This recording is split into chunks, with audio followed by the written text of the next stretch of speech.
The work we do at Eastside Learning Center could not be done without volunteers. Tonight, when I think about what Eastside Learning Center does, I think about one student named Maddie. Maddie came to us and she didn't know any letters, no sounds for those letters. She could not blend, she could not put two letters together to begin forming words. But by December, even though we were working with her, we didn't see any growth. The site coordinator came to the rest of the staff and we said, well, let's talk to the teacher, let's talk to the literacy coach, let's talk to her tutor. And so Alyssa, the site coordinator, did that, and she came up with a plan working with all of those people, bringing them all together to help Maddie. They adjusted her lesson plans. We have some standard lesson plans, but Maddie's needed to be customized because, as you all know, not every child learns at the same pace or in the same way. Maddie had a different learning style. And so Alyssa adjusted those lesson plans, and the tutor implemented them. By the end of the year, this first grade little girl had begun to catch up and was reading short books. She knew all of her letters and all of her sounds, but that would not have happened without her volunteer, a volunteer just like you. I think we are called to love, especially in this day and age. If you've got it within you that, and you're able to channel that, I think we're called to love. And in a very small way, when I sit down with a child, and I'm a big guy, so when you sit at the desk, there's always a chair for an adult and a chair for a kid. I flip it. I sit on the little kid's chair and they sit on the adult chair because it gets us a little bit closer as opposed to like this.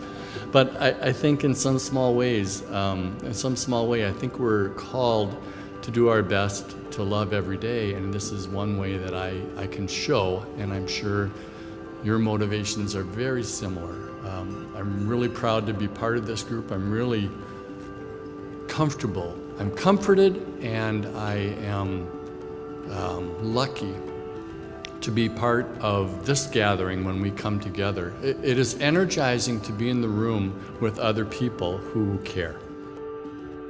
You can reach out to other people. And it's not about filtering your values into that individual. It's not your job to raise a student. It's not your job to re-raise an adult. But you can be with that person and you can show a level of acceptance with them. And acceptance is really a catalyst for change, because when people feel that unconditional kind of positive regard, it's an open, safe space for them to be able to challenge themselves and start looking to change.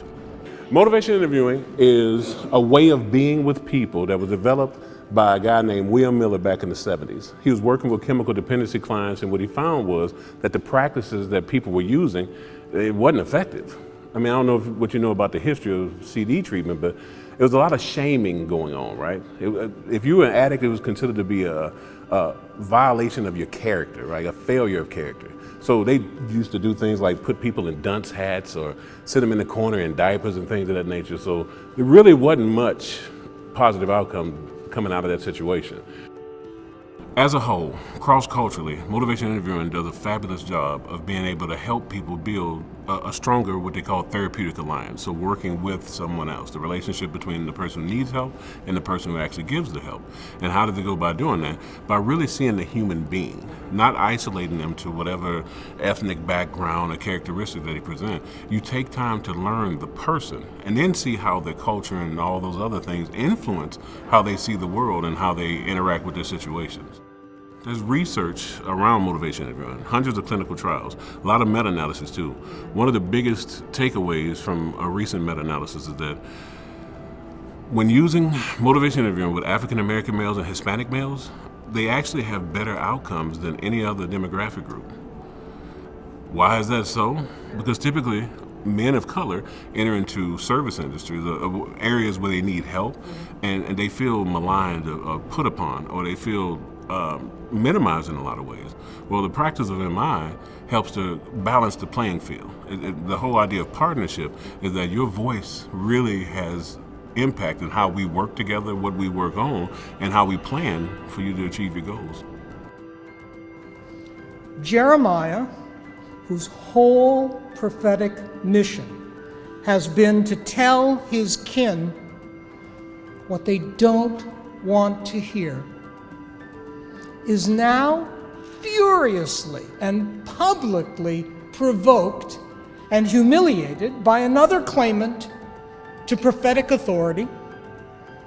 And this Jeremiah, this prophet, replies, "Amen.